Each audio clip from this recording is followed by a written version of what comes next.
Hey everybody, this is JD Gaming back with an updated profile of my 𝗍𝗍𝐸 Dragonbuster deck. Now, for this channel, this was a pretty different type of a theme. Way back in December when I first profiled this, it was a meta-relevant type of a strategy, and it was the first time that I'd really done something like that on JD Gaming. Sure, I had some Metal Foes variants, but those incorporated some weird banished psychics and things you don't typically see in the competitive scene, and for the most part, at least the way I saw it, this was a deck that fit the theme of the others in that it was something that I played in real life. It may not have been an original creation of my own, but it was still something that I very much liked playing and that I knew the ins and outs of that I wanted to share with you guys. It's been a couple formats now. We've actually had Torrential Tribute released to 3 to us last format in the February list, and we have a lot of new tools to play around with as well, including the new Summon Sorceress that just came out. Sure, we don't have certain things like Crystron Needlefiber to really break this strategy,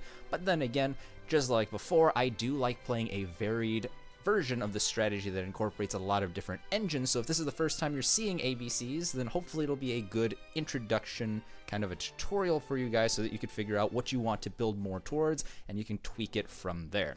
As always, this is going to be a let's build, so I'm going to go through and explain my choices and reasons for why things are in here, what I'm trying to accomplish. But if you just want to see the list, you can go ahead and click the timestamp in the description box. I always include that little table of contents there, and that'll let you go and check out that typical A to Z profile that you see on other channels. And then if you have any questions remaining after that, you can go ahead and check out the middle portion of the video where I hopefully have done a decent job explaining that. But without further ado, let's build 𝗍𝗍𝐸 Dragonbuster.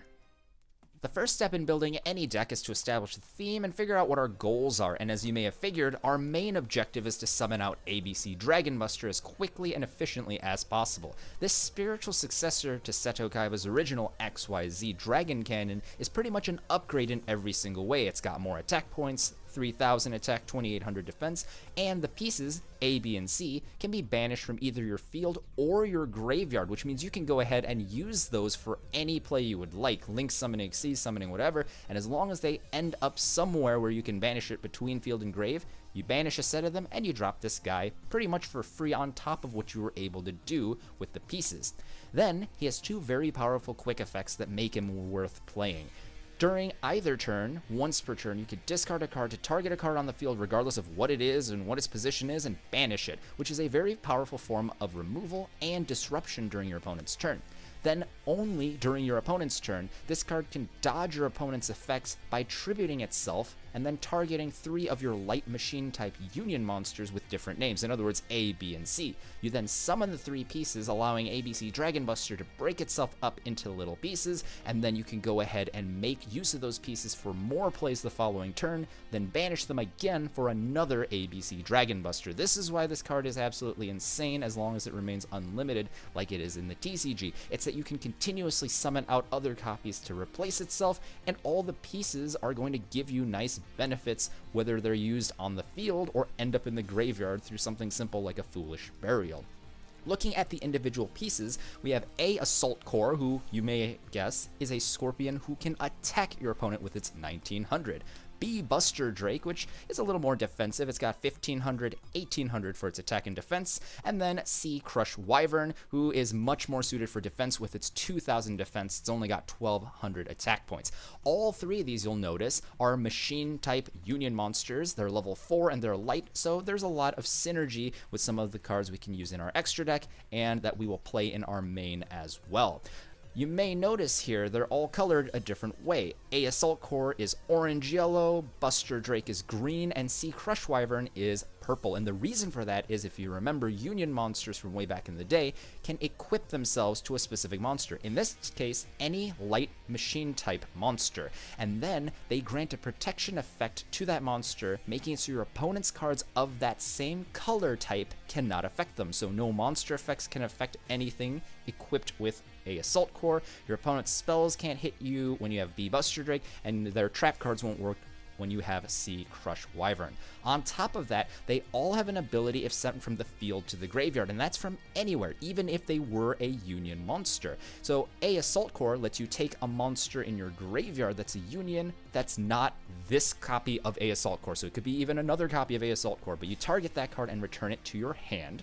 𝕵𝗶𝖫𝖇𝖑 is probably the best and usually is seen at maximum quantity because it lets you go and add any union monster from your deck to your hand, and 𝕮𝗔𝖓𝖊𝖓𝖙𝖊𝖓𝖙𝖘 lets you go and special summon a union monster from your hand. So really powerful abilities. None of these are once per turn, especially between C and A being able to special summon and recycle monsters for free, or 𝕵𝗶𝖫𝖇𝑑 giving you free searches every time it's sent from field to grave. These cards can loop pretty effectively and give you a powerful defense, especially when combined with Union Hanger, which is their very powerful field spell. So you can only play one of these things per turn. That's a hard activation limitation, but when it's activated, you get to Rhoda for any light machine type monster that's a union from your deck to your hand. So usually one of the pieces, but you could go for some tech choices as well, as we'll get to.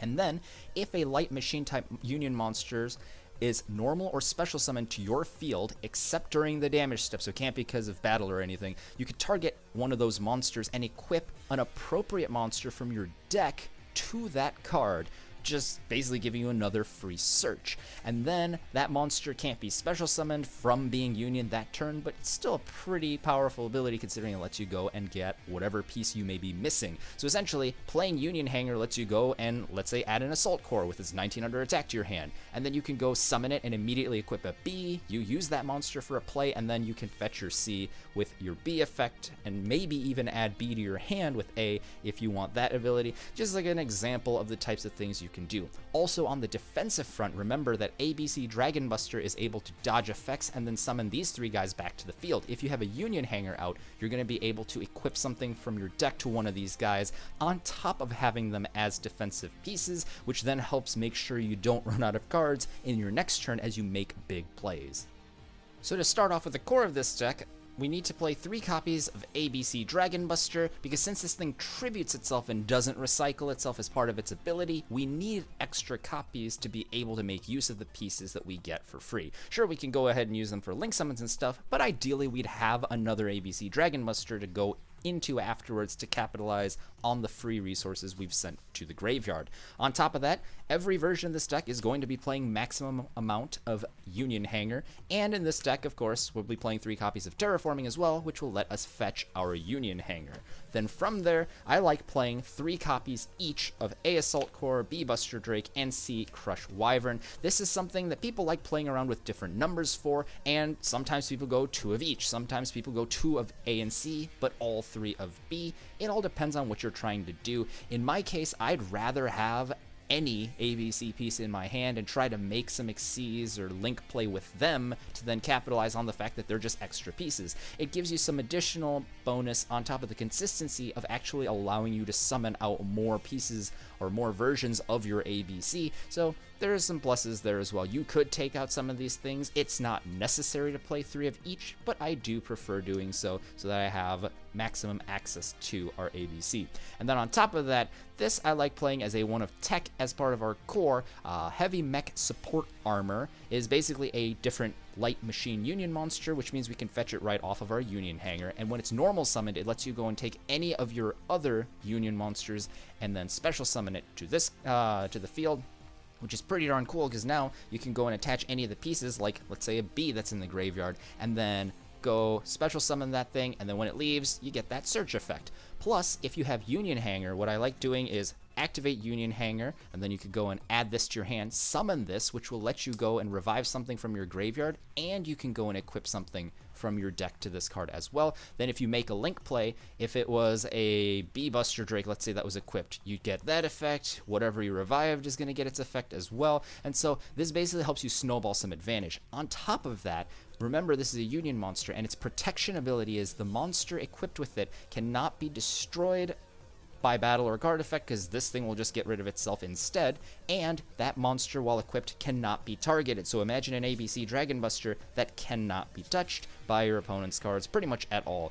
This card essentially gives us a lot of extra power and flexibility just for one card.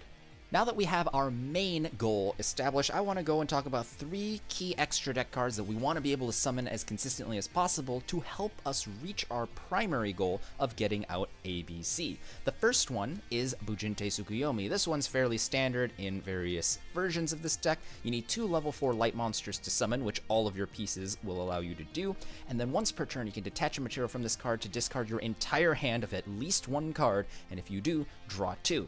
The best thing about this card now is, although we still have to use our extra monster zone, we are able to go ahead and use this for other Link plays now very simply because of all the cards available to us in the pool, and then that draw 2 effect is going to help us go and continue digging into combo pieces, as well as of course yarding A, B, and C pieces through detaching materials, making a Link play to make them all fall off, and of course discarding our entire hand with that 𝗣𝗍𝖇 Tsukuyomi effect. So we need some effective way of getting out our rank 4s. Then we also have Qliphort Genius. This is a card I hadn't talked about because I never made a version of this deck after Extreme Force, but essentially you see here, hey, 2 very powerful arrows there just diagonally towards us, which is very nice. 2 machine monsters is all it takes, which is again very easy to do, and this Link summoned card is unaffected by spell or trap effects or the activated effects of other Link monsters. The spell and trap effect protection is pretty nice there. But basically, once per turn, you can target a face-up card on each side of the field that's not this card and have both of their effects negated. Oh, that's pretty good. It's only for the turn, but that still lets you get around some annoying cards that you may not be able to otherwise. And especially on top of ABC Dragonbuster's removal ability, that helps you take out some very problematic cards. Then that third effect is actually what I'm aiming for in this deck.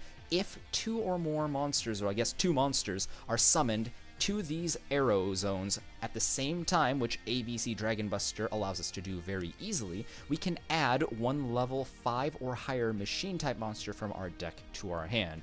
At an 1800 body, this is a pretty solid Link too, and we have some nice arrows that we can use and trigger the ability for using ABC from our main core. And then the last card I want to talk about is the very new Summon Sorcerer. So again, this thing isn't perfectly awesome until we get Crystron Needlefiber and we could do some crazy shenanigans, but this is the new jump promo that is just absolutely nuts. So it's a Dark Spellcaster Link 3 that has 2400 attack. You need 2 or more monsters of the same type, excluding any tokens. But again, since you're playing all machines, this is very easy to do in this deck. If this card is Link summoned, you could special summon a monster from your hand to your opponent's field in defense position that this card points to, because notice it does have the 𝕮𝖆𝖇𝑑 arrows up and both of the diagonals towards you.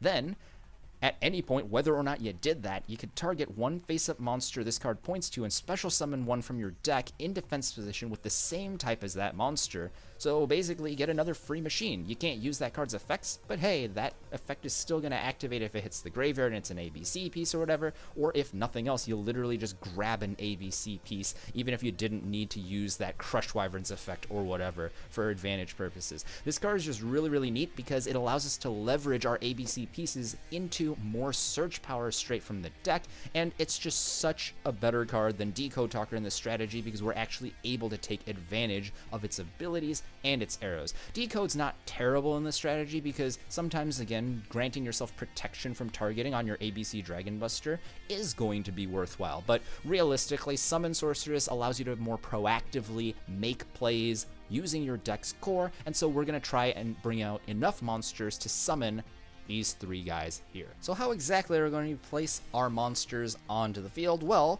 we're going to start off with 3 copies of Brilliant Fusion, a single Gem Knight Garnet, and Gem Knight Seraph Knight. So if you've seen all my other builds with Predaplants and stuff, you know I like dangling the number of Garnets and �11𝖇𝐼𝐼𝐼 Cobras thanks to Saryuja. But in this deck, it's just a more pure version of the Brilliant Fusion engine where we're just playing the 1 Garnet. If you draw the Fusion, you're able to go ahead and get yourself an extra normal summon, a free level 5 on the board, and basically, depending on what you hit into the graveyard, unlock a lot of combo plays as well. Because of that engine, I also like playing this mini performage engine here. This isn't necessary in the strategy because you have so many really good targets for the Brilliant Fusion. You could just hit the ABC pieces and then combo off from there. Sometimes you already have the pieces, especially since we're playing 3 of each, and so on top of that redundancy, you basically want an extra monster. This will help you do it. Trick Clown, of course, comes back for free, even though it becomes 0 attack and defense and you take 1,000 damage, but you know, that's still very easy to do.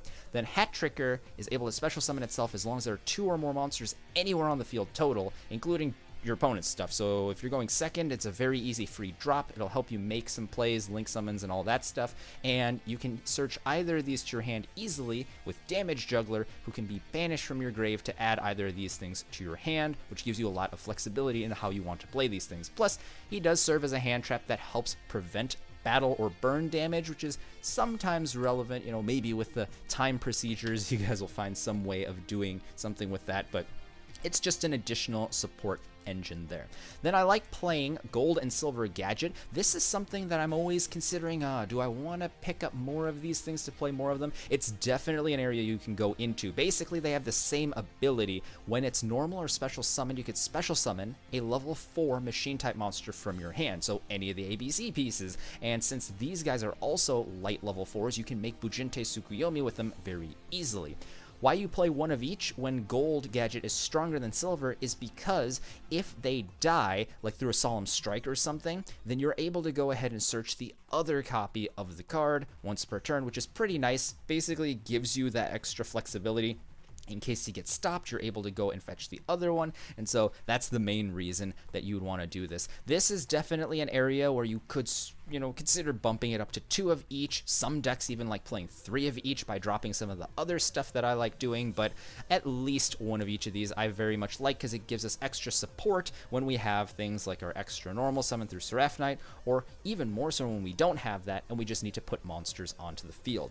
And then the last big engine I like playing is this Galaxy Soldier. So it's not really a big engine, I guess it's a major engine, and only 2 of these and then 1 Transmodify. So the way this engine works is Galaxy Soldier lets you take any other light monster from your hand and send it to the graveyard, which will let you go and special summon this in defense position. It's got 0 defense, but hey, you're not using it to attack, you're using it as a material anyway. Then you can go ahead and summon the other copy of that card as well that you search, because the once per turn effect is only on searching an additional copy, and that's why I only play 2. You could play 3 of them, it'd help you draw into it faster, but since I have these other complementary engines, I figured, hey, let's just play the 2 Galaxy Soldiers, and then if I draw one of them, then I don't have to worry about having to, you know, search a third one, because I can't do that. 1 Transmodify this time as well. I used to play 3 Galaxy Soldiers and 2 Transmodify, but essentially what you're able to do is Transmodify will turn any of your ABC pieces or your Gold and Silver Gadget, whatever, into a Galaxy Soldier, who then, since it was special summoned, you can go and add the other one to your hand, and that helps you make your Link or Xyz plays. And then the cool thing about Transmodify, the reason we play one despite only having, you know, 2 Galaxy Soldiers, is because it lets you take any monster and upgrade it a level into the same type of card. And don't forget, we play Heavy Mech Support Armor, who is a level 3 machine that we can easily access off of the Union Hanger or Terraforming. So basically, we have so many ways to make use of Transmodify just through all the searches for Heavy Mech Support Armor. So if you're not using it directly on a level 4 to bring out Galaxy Soldier, you can still make use of it and grab a piece, and then, you know, get the free search effects and stuff as well. And especially because Heavy Mech Support Armor gives you a free special summon, and Union Hanger that searches it gives you a free equip, the Transmodify play on that is actually quite powerful as well. So that's why I play these. 1 of each, or rather 2 of the Galaxy Soldiers, just so one searches the other and you're done with it. And then the Transmodify helps you search this if you need it, or otherwise you could still use it on that other card.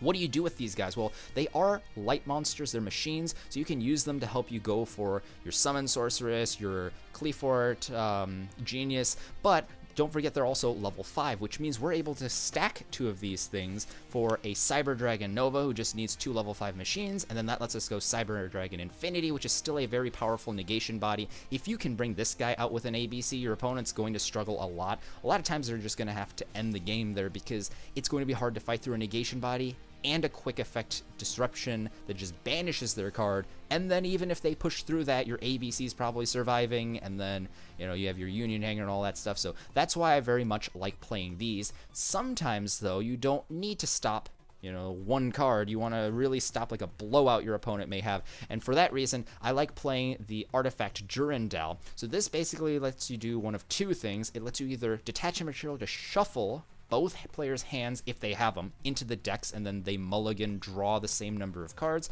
Pretty cool. If you need to be consistent, pretty cool. If your opponent has some combo brewing, they just search something, you can disrupt them that way.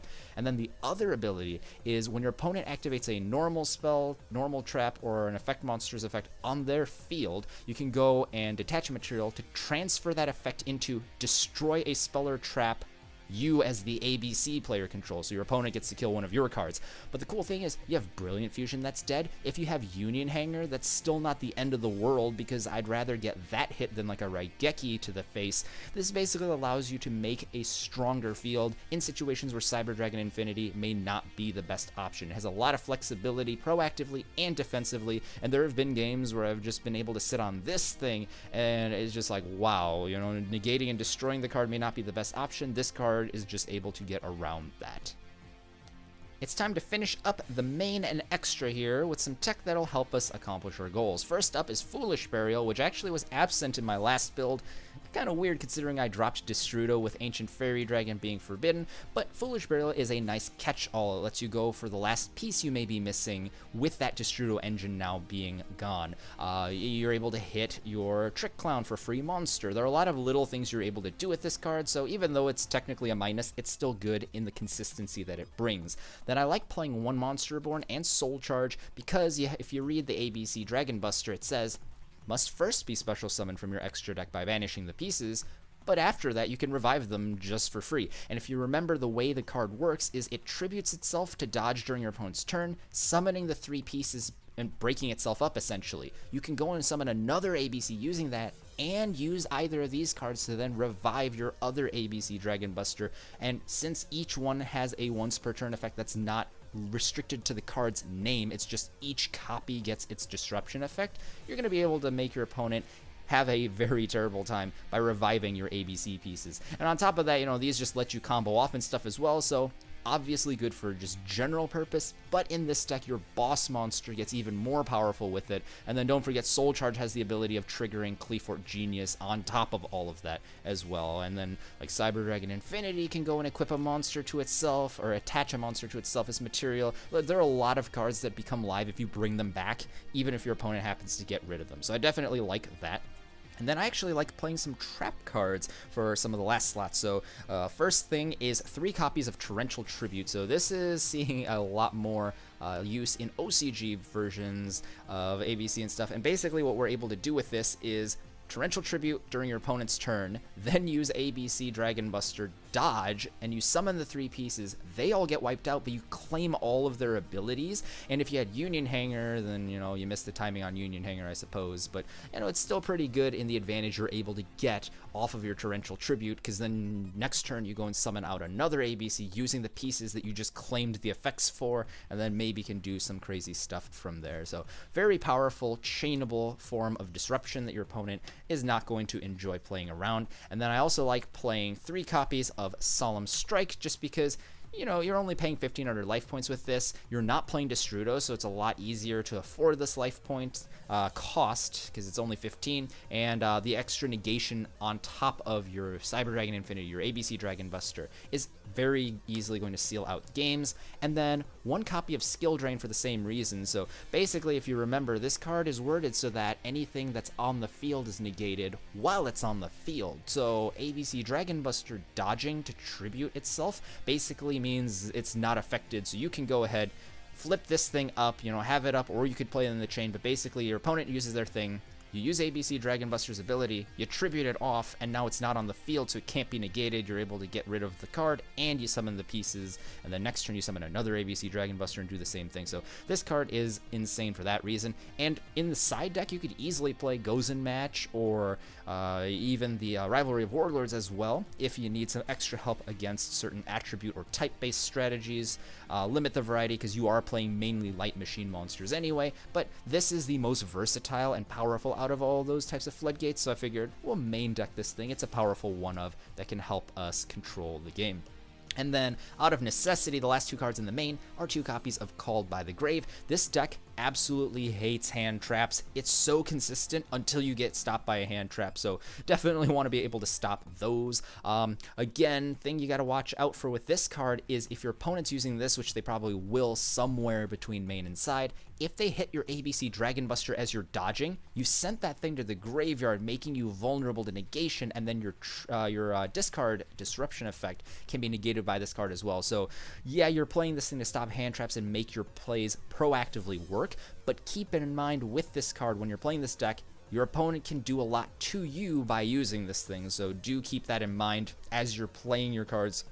Don't discard cards to banish pointless things if you can take them out safely anyway, because if you open yourself up to this, then you may be in more of a painful situation. But we are playing the two of those. And then for your extra deck, we only need 5 more cards here, believe it or not. So we play �11𝗍𝗑𝗄 just because of its down arrow. It's also easily able to seal games because reduce your opponent's attack by 3,000 off your ABC Dragonbuster, and that's a lot of damage you're able to do for free.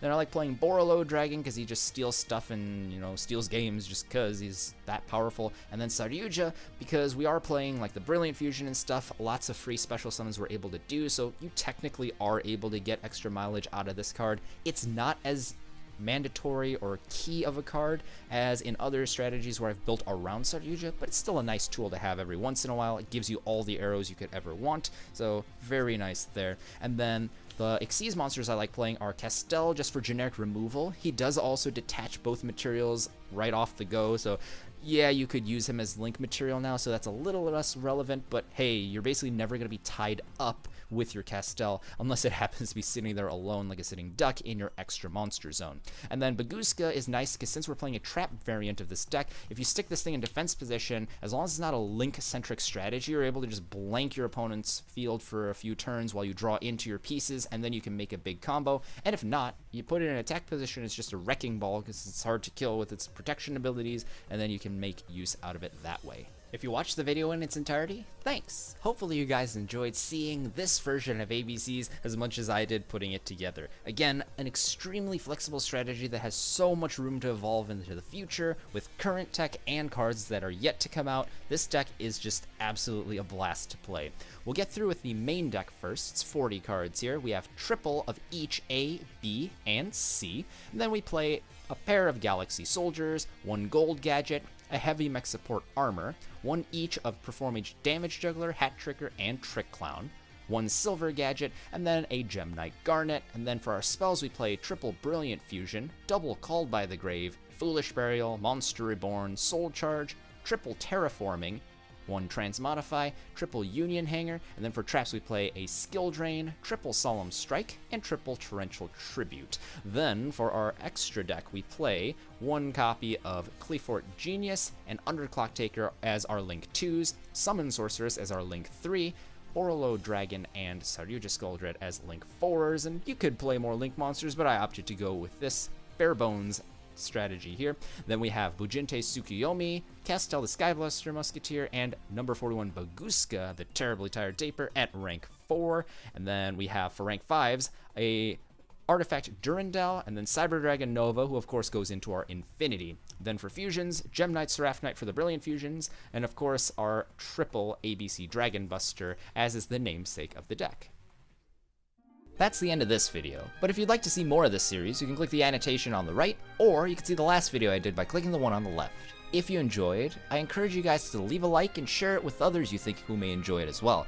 And if you'd really like to see more updates, then subscribe to JD Gaming for more Yu-Gi-Oh videos. Thanks guys, this is JD Gaming, hope you guys enjoyed as always, and I'll see you guys next time.